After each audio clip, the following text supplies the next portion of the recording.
Hi, this is Matt from Drivve, and I'm going to show you today in this training video how to connect a Drivve image installation with the Drivve Cloud instance. What this will let you do is scan directly into a hosted Drivve site from Drivve Image, from the panel of an embedded device.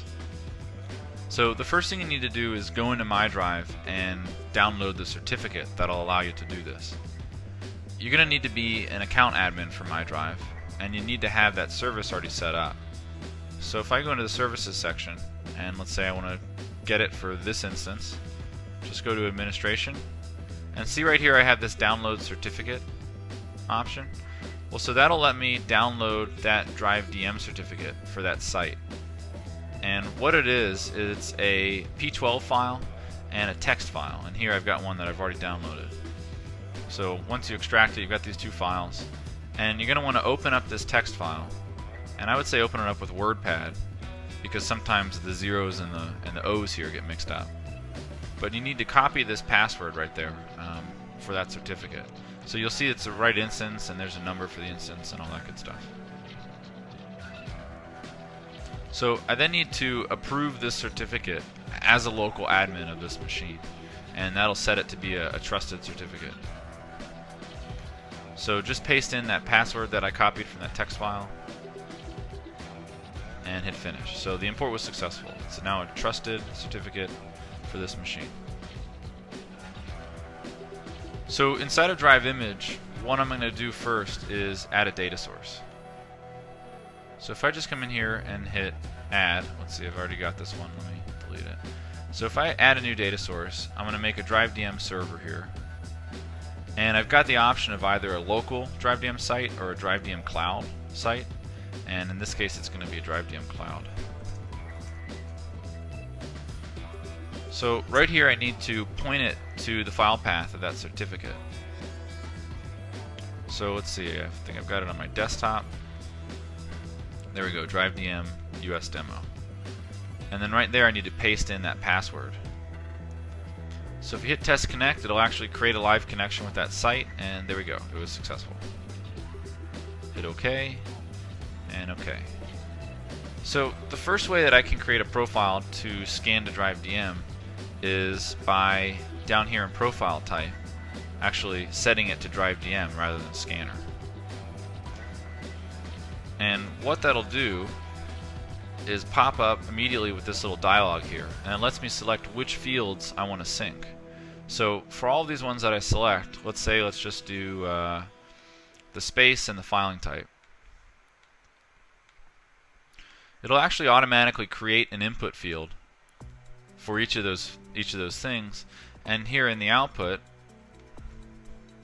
in Drivve, it'll automatically have synced those two fields with the Drivve fields. So here I have all the Drivve image fields, and there I have all the Drivve fields.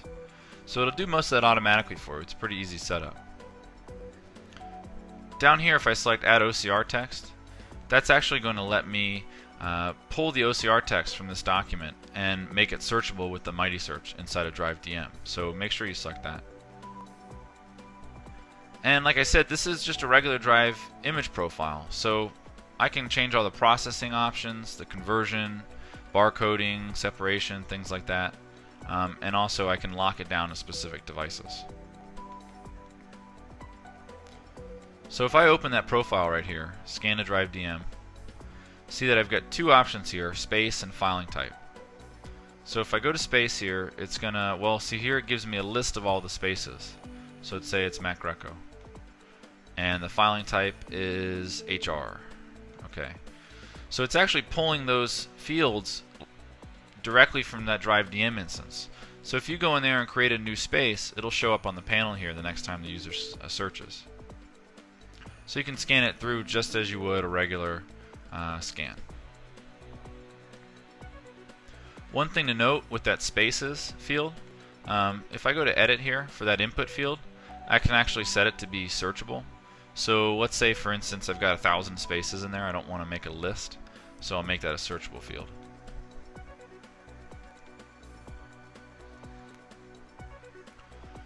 So the second profile that I'm going to make is a simple one, and this is a pretty popular one. It's just scan to my inbox. and I'll say that it's a Drive DM profile.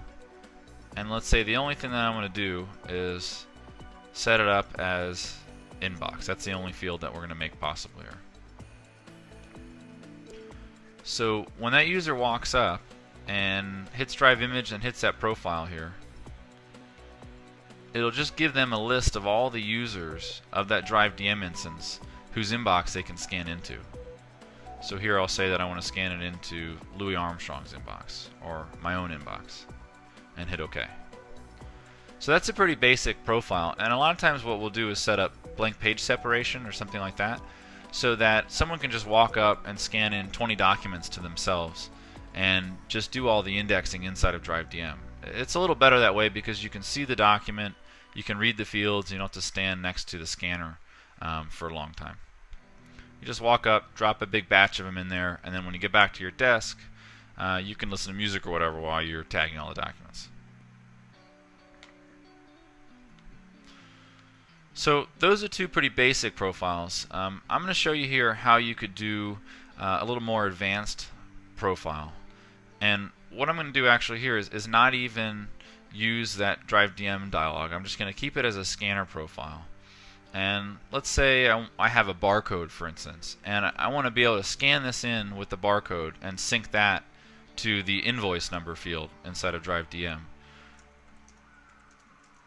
So I'll just say scan an invoice, say read a barcode, and send to Drive DM. Okay, so it didn't have that dialog because it's just a regular scanner profile. And honestly here I'm not even going to add any input fields. I'm just going to go to processing and turn on barcode recognition for 1D. And then in the output side here, this is where it gets a little different. When I go to Drive DM, I'm going to need to first enable it and click Advanced. Because you see here, well, I guess you could do it regularly. You can just sync the Drive DM field and the Drive Image field. So in this case, for barcode, whatever it pulls from that barcode, I want that to be the invoice number field, right? So I'll set OCR text, OK, and hit save. So in this case, there's no actual indexing. All you're doing is walking up, scanning a document in, and it'll read that barcode and send it into Drive DM with that field. This is really helpful because let's say, for instance, you want to set up a SQL query on the front end, and you just want to enter a PO number and browse an accounting system and actually use all those Drive Image fields, those associated table fields from that SQL pull-up or that SQL search, and sync those with Drive DM fields. Well, what you could do here is actually go hit Advanced, and you'll have a list of all the Drive DM fields and all of the Drive Image fields here, right? And so what I could do, for instance, is in that case, I could set up the PO number. I could set up the input field. So all the associated database fields that I would have there, I could set them all up. So the user's only doing one thing, entering the PO number. But on the back end, we're going to sync all those associated table fields with all of their correct Drive DM fields. So you would have to do that with the advanced section because it gives you a little more flexibility in terms of what Drive Image field you want to sync to Drive DM. And actually, if I go back, it's nice too because you can add string functions, you can do regular expressions, you can actually run a script here if you wanted to run a script on the front end to control what value you're getting and sending into Drive DM. So it's using the same variables and functions dialog that we use in Drive Image and most every other section. So it's pretty straightforward, and it's nice, like I said, if you just want to create a simple scan to inbox or profile like that.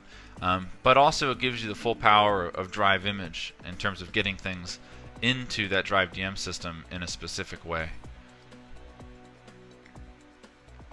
Another option is to just create a hot folder profile. If I create a new folder type here, or new profile type, and select Other Device, you could actually do something like create a new hot folder that's a network share for each user. So when they just drag a file into that network share, you can default it to their inbox. So let's see, scan to Matt's inbox. And let's make the scan folder just on the desktop. Say it's Matt. Okay. So there's no input fields, obviously. You could set up OCR or anything like that based off the licensing of this Drive image installation. But for Drive DM, what I'm going to do is enable that. And see right here, since I didn't create an index field or an input field, I'm not able to do anything. But I want to default this to Matt's inbox. So if I hit advance and go down here to inbox, I can just write in Matt here. And so whenever anything gets dropped in that folder now, or that hot folder, it'll automatically keep the name of the file and it'll get sent right into my Drive DM inbox, or Matt's Drive DM inbox. And so actually if I turn off convert files there, it'll actually just send it in as whatever file type I have originally. So if I've got a Word file or something, I can drop it into that hot folder and it'll go into my inbox automatically. That's a really nice way to kind of create a local experience for the users. One of the limitations of Drive DM right now is that, well, it's all hosted, so it's tough to kind of make it easy to upload digital files. But with Drive Image and with one of these hot folders, you can create kind of a Dropbox where the user doesn't really need to know that they're sending it into Drive DM, or they don't need to log in or authenticate or anything. They're just dragging it into that folder and it's going to the right place. We've got a lot of customers that set up a hot folder like that, for instance, for all the new invoices. So someone gets an invoice in the mail, and you can just grab that attachment, drag it into the folder, and it'll go right into the right place inside of Drive DM. So let's actually do one here. I'm just going to scan to a Drive DM inbox. And let's say I walked up to the copier or the scanner and I hit scan to my inbox. Let me go back. Scan to my inbox. And I'm just going to select Matt here. Hit OK. Hit scan. Select my settings and then hit run the scan through. So when I go back to Drive DM, and if I'm logged in as Matt, let me do it over here.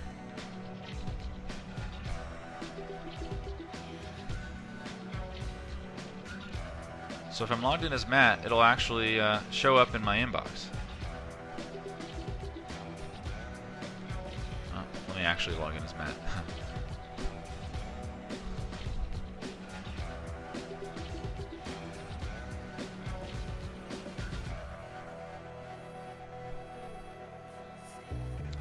So if I go down to inbox, there we go. That's that doc that I just scanned in. So this is the Drive image test doc. And there's no document name or anything because the only thing that I selected was the inbox. But like I said earlier, a lot of times it's easier just to scan everything into your inbox, tag it here, and then just hit save, move out of inbox. And it'll actually just automatically pop up with the next file in that list. And that'll work the same way as if I just drag a file into that hot folder. So just to go back over it, you can create two types of Drive DM profiles. One is an advanced one where you can control what Drive image fields are being synced with what Drive DM fields. And the other one is just a stock template Drive DM field where that'll all be done automatically. And keep in mind that you can still use all of the features of Drive image. So blank page separation, barcode reading, zone OCR, all that good stuff. It's a really powerful tool because you can do what otherwise would be kind of difficult to do with a hosted system, right? Do all the heavy-duty image processing. You can do that all with Drive Image and customize it, have a local physical presence of Drive DM at the copier or the scanner because you can do it with Drive Image and tag everything, and then send it right into that hosted site. A nice demo is to have this scan to my inbox. Walk up, scan it, and then on your iPad or iPhone you log in, and there you go. You have that document that you just scanned in at the machine right on your iPhone or iPad.